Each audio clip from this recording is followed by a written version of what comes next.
each of you, and you are indeed some of the best talent our nation has. My intent is to accomplish two things. First, talk about my personal journey.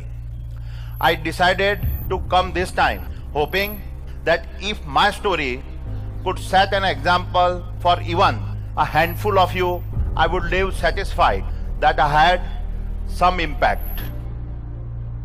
Second, ahead of you. Now let me talk about my personal journey that is tightly interwoven with the India growth story. I also hope embedded with this story you found some that inspire you to do your part, to become an entrepreneur and work to build a greater India. I was all that we had was a belief in ourselves. Accomplish two things. Selflessly work for your success and do it for that child who does not have the privilege of studying in a college like you. My young friends, I wish you the best. May all your aspirations. శ్రామికవేత్త, సొంతగా పైకి వచ్చిన మనిషి ప్రస్తుతం ఇతర business మ్యాన్ల కన్నా ఎక్కువ సంపాదిస్తున్నాడు.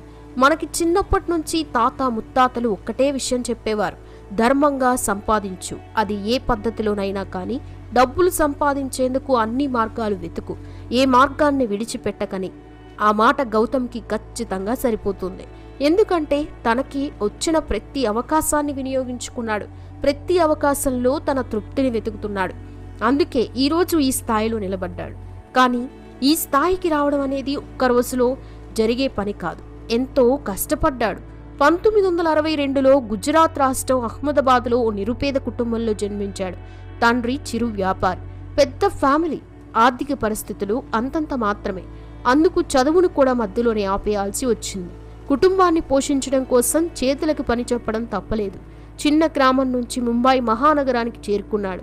కొన్ని రోజులు దొరికిన పనల్లా చేశాడు. అలా కష్టపడుతున్న కాలంలోనే ఒక రత్నాల వ్యాపారి దగ్గర పని కుదిరాడు. కొన్ని రోజులు అతడి దగ్గర పని చేసిన తర్వాత అసలు నేను ఏం చేస్తున్నా, ఏం సాధించాలని అనుకుంటున్నా అన్న ఆలోచన వచ్చింది. ఆ ఆలోచనతోనే పని మానేశాడు. అలా ముంబైలో జావేరీ బజార్లో రత్నాల వ్యాపారం మొదలుపెట్టాడు. ఆదానికి ఏ పని ఎప్పుడు ఎందుకు చేయాలో బాగా తెలుసు. అందుకే ఉద్యోగం మానేశాడు. చిన్న వయసులోనే చిన్న సామ్రాజ్యాన్ని సృష్టించుకున్నాడు. అయితే తన జీవితాన్ని మలుపు తిప్పింది మాత్రం 1981లో తన సోదరుడు ఒక ప్లాస్టిక్ కంపెనీ స్థాపించడం ద్వారానే. దాని ముడిసరుకు సరిగ్గా దొరక్కపోవడంతో వ్యాపారం నష్టాల్లో ఉండడంతో ఈ వ్యాపారాన్ని నడిపేందుకు గౌతమ్ సహాయం కోరాడు.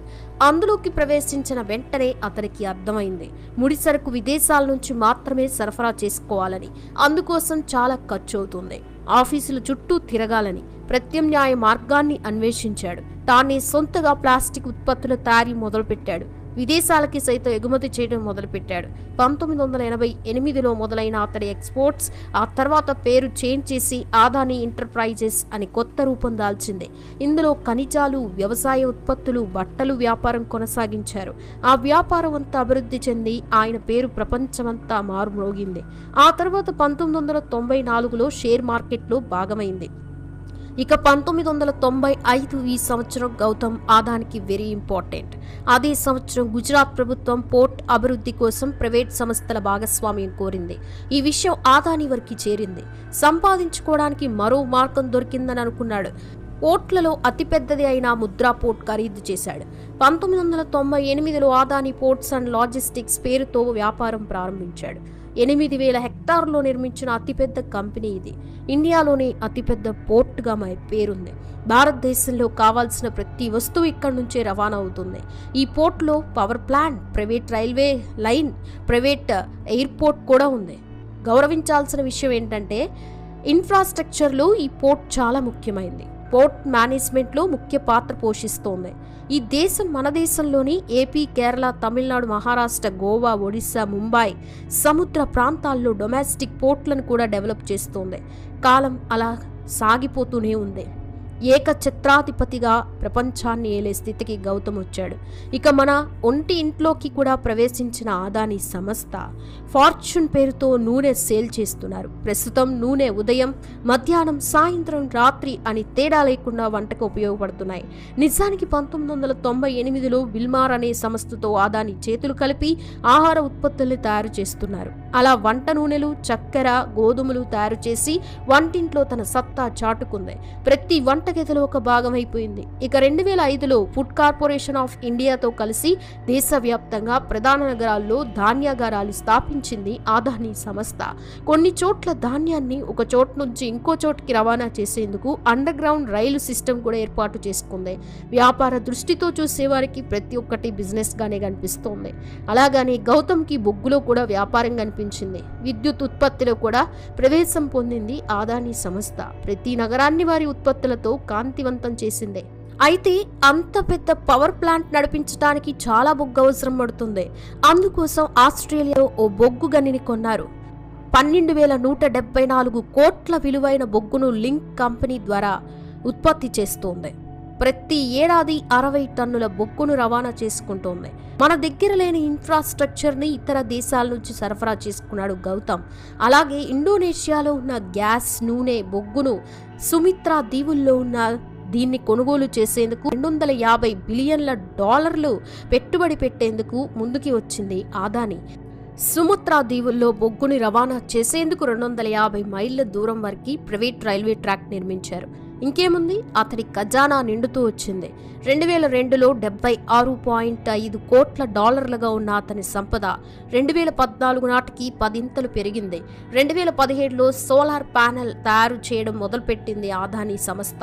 2019లో అహ్మదాబాద్, బెంగళూరు, లక్నో, జైపూర్, గువాహత్, తిరువనంతపురం వంటి ఈ 6 ఎయిర్పోర్ట్ల ఆపరేషన్తో పాటు ఆధునీకరణ బాధ్యతలు కూడా చేపట్టింది.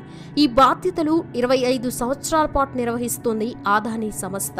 ముంబై ఎయిర్పోర్ట్ ఏర్పాటులో కూడా అదానీ సంస్థకి 74% వాటా ఉంది. ఢిల్లీ ఎయిర్పోర్ట్ తర్వాత ముంబై విమానాశ్రయం చాలా పెద్దది.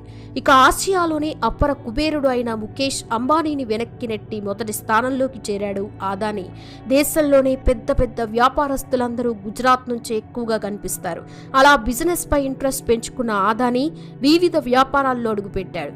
అయితే ఆయన వెనక కొంతమంది రాజకీయ నాయకులున్నారని, వారి సహాయంతోనే అదానీ అంతలా ఎదుగుతాడనే ఆరోపణలున్నాయి. అయితే మోదీ మొదటిసారి ముఖ్యమంత్రి అయినప్పటి నుంచి సహాయ సహకారాలు అందిస్తోంది అదానీనే అట. అయితే అప్పట్లో ఎన్నికల ప్రచారానికి గౌతమ్ అదానీ పర్సనల్ హెలికాప్టర్ కూడా వినియోగించుకునేవాడట. అంతేగాక మోదీ ప్రధాని అయిన తర్వాత అదానీ సంపాదనలు పెరిగాయని వార్తలు కూడా వచ్చాయి. ఒకప్పుడు బిజినెస్ లాస్ వచ్చినప్పుడు వదిలి విదేశాలకు కూడా వెళ్తామని అనుకున్నాడు. వారి అండదండలతోనే ఈ స్థాయికి దిగాడని ప్రతిపక్షాలు ఆరోపించేవారు. అయితే ప్రతిపక్షాల ఆరోపణలు నిజం చేసేలా గుజరాత్లో చాలా ప్రాజెక్టులు అదానీకి దక్కాయి. ఇక డైమండ్ బిజినెస్ తో మొదలైన ఆయన సామ్రాజ్యాన్ని పెంచుకుంటూ పోయాడు అదానీ. ప్రస్తుతం ప్రపంచంలోని రిచెస్ట్ పర్సన్స్ లో 3వ ప్లేస్ సొంతం చేసుకున్నాడు. మొదటి ప్లేస్ లో టెస్లా చైర్మన్ ఎలన్ మస్క్ ఉండగా, సెకండ్ ప్లేస్ లో అమెజాన్ CEO ఆండీ జాస్సీ ఉన్నారు. ప్రస్తుతం తన ట్రస్ట్ ద్వారా లక్షలాది మందికి చదువు చెప్పిస్తున్నాడు. అయితే బంగారం కూడా ఒక రూపు దాల్చాలంటే ఎన్నోసార్లు మంటల్లో కాల్చాల్సిందే. అలాగే గౌతమ్ కూడా ఎన్నో వివాదాలు, అవమానాలు కూడా ఎదుర్కొన్నాడు. అయినా వాటన్నిటిని తట్టుకొని అనుకున్నది సాధించాడు. తనేంటో నిరూపించుకున్నాడు. ప్రపంచవ్యాప్తంగా గుర్తింపు పొందాడు. ఒక సామాన్య స్థితి నుంచి అత్యున్నత స్థాయికి ఎదిగిన వ్యక్తి గౌతమ్ అదానీ. తమిళనాడు, మహారాష్ట్ర, గోవా, ఒడిశా, ముంబై సమరాల్లో ధాన్యాగారాలు స్థాపించింది అదానీ సంస్థ. కొన్ని చోట్ల ధాన్యాన్ని ఒక చోటు నుంచి ఇంకో చోటుకి రవాణా చేసేందుకు అండర్ గ్రౌండ్ రైళ్లలో ధాన్యాగారాలు స్థాపించింది అదానీ సంస్థ. కొన్ని చోట్ల ధాన్యాన్ని ఒకటి ఉత్పత్తులతో కాంతివంతం